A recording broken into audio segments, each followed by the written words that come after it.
problems in the world go back to the British. यार ये जो प्रोफेसर है ना, ऑनेस्टली अगर मैं किसी का सबसे बड़ा फैन हूं दुनिया में आज के डेट में तो दैट इज दिस पर्सन, क्योंकि इतने क्लैरिटी से एक तो चीजों को समझना, दूसरा इतने क्लैरिटी से चीजों को बताना, क्या बढ़िया कह रहे हैं। हम तो इंडिया से हैं भाई, हम जानते हैं कि यहाँ पे जो हमारी किसी से भी लड़ाई है, पाकिस्तान से लड़ाई है, तो वो ब्रिटिशर्स की वजह से ही है। That's true in Pakistan, India. That's true in China. That's क्योंकि इन चाइना के साथ भी जो हमारा डिस्प्यूट है, तो मिकमैन लाइन जो बनाई हुई है, कोई जूनियर लेवल का ऑफिसर था, बस लाइन बना गया। अब वो चाइना कह रहा है हमारा है, हम कह रहे हैं नहीं वो तो लाइन बना गया था, तो वो कह रहे हैं हम क्यों माने, किसी गोरे के हम क्यों माने, वो बात चल रही है। true throughout the Middle East. That's true here in Cyprus because they were the most powerful empire for 200 years and they left behind conflicts everywhere. You know, the disaster. क्योंकि सिंपल था ना, उनको अगर रूल करना है तो divide and rule करते थे वो, तो कुछ भी चीज करनी है तो इसको इसके साथ भिड़ा दिया, इसको इसके साथ भिड़ा दिया, वो आगे तक भिड़ते जा रहे हैं। Taking place in Palestine right now. One of the reasons is that between 1915 and 1917, the British promised the same territory to 3 different groups. So first in the McMahon communications, the British promised it to the Arabs. You fight with us against the Turks, it's yours. Then they negotiated the Sykes-Picot Treaty to say to the French, it's yours. Then in the Balfour Declaration in 1917, they said it's a Jewish homeland. So the British promised 3 times land that wasn't even theirs. And they got a lot of nerve as far as I'm concerned. And now you need to disentangle all of this. But this is where the problems originate. Crazy यार, ये तो बहुत ही crazy था। Best part था, तीनों लोग को बोल दिया, ठीक है, और खुद की भी जमीन नहीं है, खुद का भी रिसोर्स नहीं है। मतलब हम तो इतना हो जाते हैं कि कोई आदमी डबल मॉर्गेज कर देता है, ये तो यार नेक्स्ट लेवल यार। मतलब दिस गोज टू शो के जो ब्रिटिशर्स थे ना, सबसे बड़े crooks in the entire world, सबसे बड़े क्रुक्स। देश तो छोटा है, ठीक है, इंडस्ट्रियलाइज कर लिया तो उनके पास वेपन्स वगैरह आ गए, और पर जिस तरीके से इन्होंने आपस में लोगों को भिड़ाया है ना, इनका काम ही आई गेस ये होता था कि जाओ एक देश में देखो कि यहाँ पे क्या क्या प्रॉब्लम्स है, हम कैसे उसको यूज कर सकते हैं, हम कैसे एक्सप्लॉइट कर सकते हैं। एंड इंडिया में ही देख लो, आपस में ही भिड़ते रहते थे लोग, आज तक भिड़ते। मतलब खुद को तो गेम खेलनी है, और अगर खुद का ना हो पाए तो भी गेम तो बिगाड़ी देनी है सबके लिए। मतलब आपस में कितने कॉन्फ्लिक्ट्स करवा दिए। मतलब अब ये मिडिल ईस्ट गए तो उन्होंने कहा यहाँ पे क्या डिवाइड है, शिया सुन्नी, हाँ इधर वो कर दो। कहीं और गए, यहाँ जमीन की लड़ाई है, तुमको भी तुमको भी तुमको भी। मतलब झूठ बोलना, फेक प्रोमिसेस करना, तो ये राजा है उस चीज के।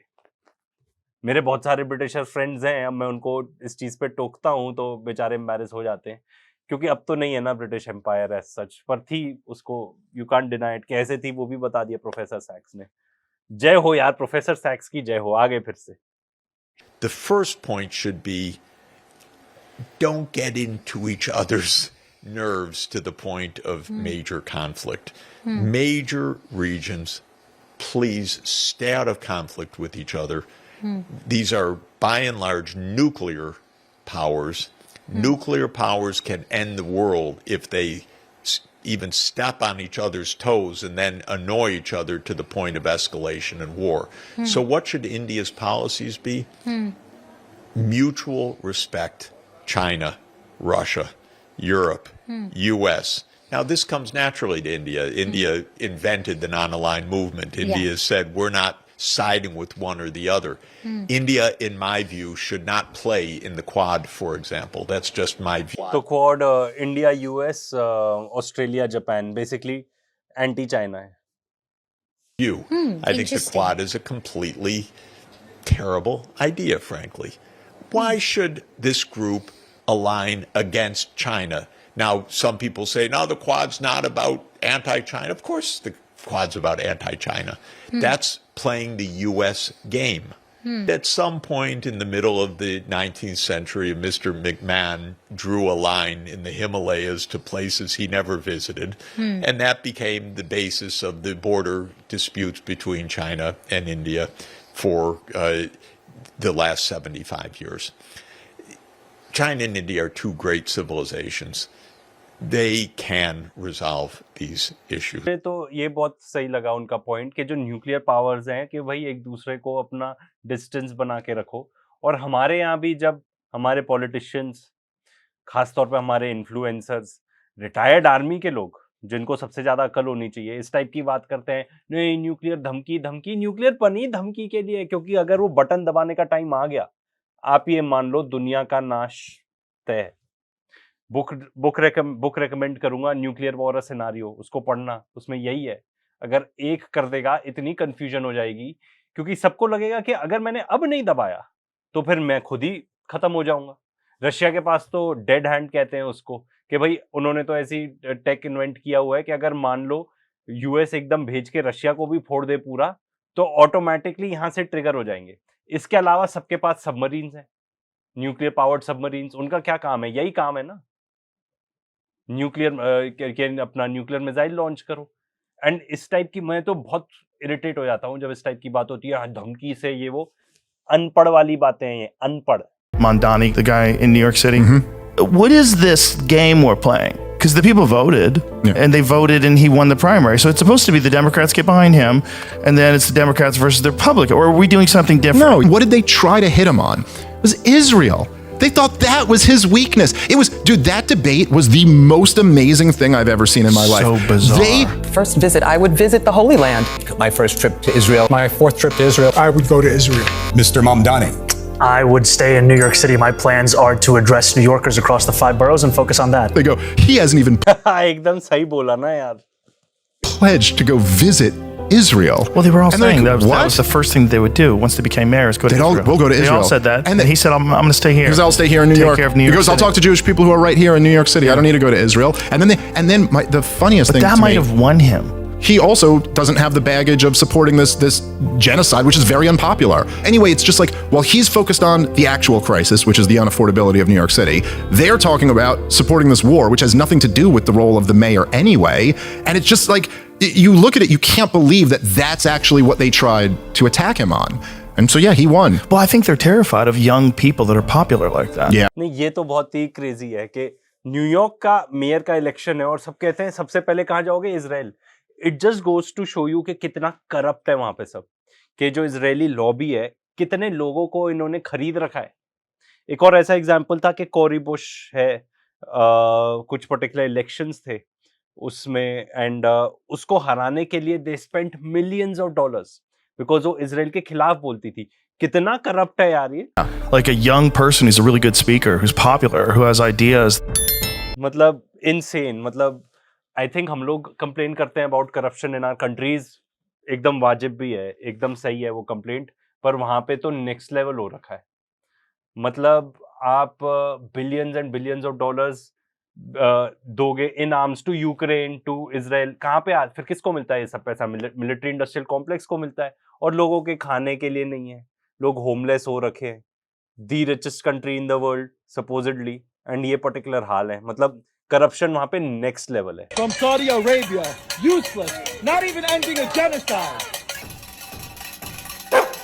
400,000 Palestinians were killed in October 7, and I want to know what Saudi Arabia did to end this genocide. Because you guys both have a Muslim. तो ये लोग इनकी पेलने में लगे हैं, ये कोई रिप्रेजेंटेटिव लग रहे हैं यूनाइटेड नेशंस में सऊदी अरेबिया के, और इन लोग ने इनको पकड़ लिया कि भाई तुम भी मुसलमान हो और तुम कुछ कर नहीं रहे हो। Illegal obligation to end the genocide in Palestine. Children are dying. Palestinian children are dying, and I want to know what Saudi Arabia has done other than normalize ties with the Zionist entity. I want to understand. Point तो है, देखो यार, लोग कहते हैं कि religion की लड़ाई है, रिलीजन की लड़ाई है। हमारे यहाँ गोदी मीडिया में भी रोते रहते हैं कि मुसलमान ऐसे ये वो। एक मुस्लिम कंट्री जहां पे actually one of the holiest sites है, दी होलीएस्ट साइट फॉर मुस्लिम्स, वो कुछ भी नहीं बोलता इजराइल को, कुछ भी नहीं बोलता। नॉर्मलाइज करने लगा था टाइज इनफैक्ट इजराइल के साथ। तभी तो हमास को लगा कि कि अगर हमको एक्शन लेना है तो अभी लेना है, क्योंकि अगर हो जाएगी नॉर्मलाइज टाइज तो फिर हमारे बारे में तो सब भूल ही जाएंगे। Anything? You don't have any shame for the Palestinians that were killed, the blood that was shed, nothing? You can eat your food, you can drink your coffee, while the kids and people in Gaza barely have enough food to eat, and they don't even have the clean water to drink. Not even ending a genocide. ऐसे लोगों को तो public shaming करनी चाहिए यार, सही में। मुझे तो कोई इजरायली लोग नहीं मिले रियल लाइफ में, वैसे तो मैं क्यों ही बात करूंगा उन लोगों से, पर अगर कहीं गलती से मिल गया तो मैं तो कहूंगा भाई तुम बच्चों को मारते हो, जेनोसाइड करते हो, निकलो यहाँ से। Free Palestine! Free Palestine. Free Palestine!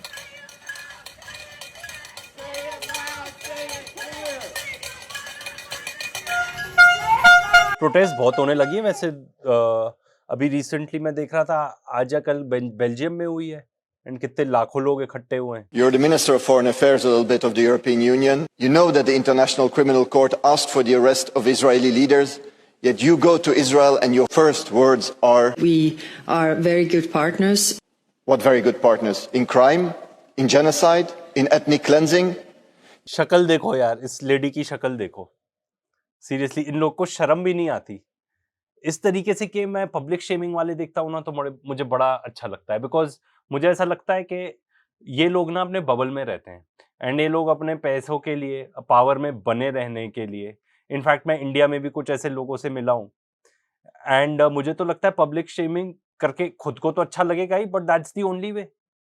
क्योंकि जब तक आप उसको रियलाइज नहीं करवाओगे, उसको लगेगा मैं तो बड़ा सही कर रहा हूँ यार, मेरे पास तो पावर है, मेरे पास पैसा है।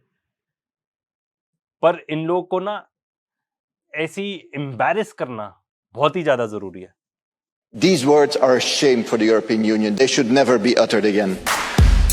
I am Senator Mushtaq Ahmed Khan from Pakistan, and I'm a part of the Global Samud Flotilla. I come from Finland. Indonesia. Turkey. I'm from Italy. Dublin in Ireland. I am here in Tunisia, where volunteers are registering to join the Global Samud Flotilla. Now, as you can see, this room is packed, and there are actually more volunteers than there are places on the ship. Let's find out why some of them are here. To make sure that... तो ये basically global समुद्र flotilla, ये basically जो flotilla last time भी गई थी, जिसमें एक बार ग्रेटा थनबर्ग भी थी, बाकी एक्टिविस्ट थे, एंड काफ़ी टाइम से कोशिश की जा रही है कि भाई गाज़ा कनेक्टेड है बाय सी, तो आप वहाँ पे जाके अगर खुद ह्यूमैनिटेरियन एड, क्योंकि देखो सरकारें तो कुछ कर नहीं रही हैं, तो ये एक्चुअल एग्जाम्पल है, लोग इकट्ठे हो रहे हैं, एंड अब डजन्स बताई जा रही हैं, मतलब 100 से ऊपर भी हो सकती हैं शिप्स जो जाएंगी गाजा। बहुत इंटरेस्टिंग रहेगा देखने की एग्जैक्टली होता क्या है, मतलब hats off to these people यार। बहुत People still remember that there is a brutal genocide happening in Gaza. Governments, unfortunately, they didn't do enough. Governments don't make anything. It would be hard not to be a staunch Palestine supporter if you're... पूरी दुनिया से आए हुए हैं लोग। I want support the children in Gaza. There is a genocide in the Gaza, a full-scale genocide is the Gaza. So we appeal from the states of the world, from the government of the world, to favor this global flotilla. Because of humanity. The humanity will be able to stop this genocide, I believe. ये बहुत सही है बात कह रहे हैं कि भाई रिलीजन वगैरह की वजह से नहीं है, बात इंसानियत की है। Look at us, we are like United Nations in the meaning, really. And one of the reasons that everyone is here days before we're due to set sail is to partake in non-violence training. This is mandatory and it will be used to cut down the number of volunteers. This is a non-violent mission. Any speeches, any expressions that counters other than that will be asked to leave. तो यार इतने सारे लोग around 40 plus countries से, I believe 44 बताया था, अपने life में जो भी काम कर रहे हैं वो सब छोड़ के जा रहे हैं, तो हैट्स ऑफ टू देम यार। Israel is now facing an epidemic of espionage from within. Ordinary Israelis spying on their neighbors on behalf of Iran. Dozens of Israelis are already being prosecuted for allegedly spying, and hundreds more are believed to be talking to Iranian agents right now. This epidemic is so bad that Israeli security agencies are now turning to the public for help. Israel's Channel 12 reports that while Iranian missiles were flying over Israel, several Jewish citizens collaborated with Iranian officers and sent Tehran images from inside a factory producing critical components for the Iron Dome system. Now, not all spies are captured. What if those working for Iran are out there in much larger numbers? तो बड़ा crazy है। तो ये लोग कह रहे हैं कि बहुत सारे लोग स्पाई कर रहे हैं इजराइल में इजरायलीज के खिलाफ। मतलब पूरा इम्प्लोड हो रहा है, इजराइल इज इम्प्लोडिंग, अगर ये सब एक्चुअली सच है तो। एंड मोसाड का क्या, तुम दूसरी जगह जाके यही प्रॉब्लम हो जाती है ना, कि अगर आप अपने घर में इतने, अगर आप खुद इतना गंदा काम करते हो तो बाकी लोग भी फिर रेसिप्रोकेट करते हैं in kind. And I believe बहुत सारे तो डबल एजेंट्स भी हो सकते हैं, हु नोस। पर ये काफी इंटरेस्टिंग न्यूज थी। अरे हाँ, ये हमारा सेकंड एपिसोड था रिएक्ट्स का। बताना कैसा लगा, कुछ फीडबैक हो तो वो भी जरूर देना, एंड मेन चैनल तो चेकआउट कर ही लेना।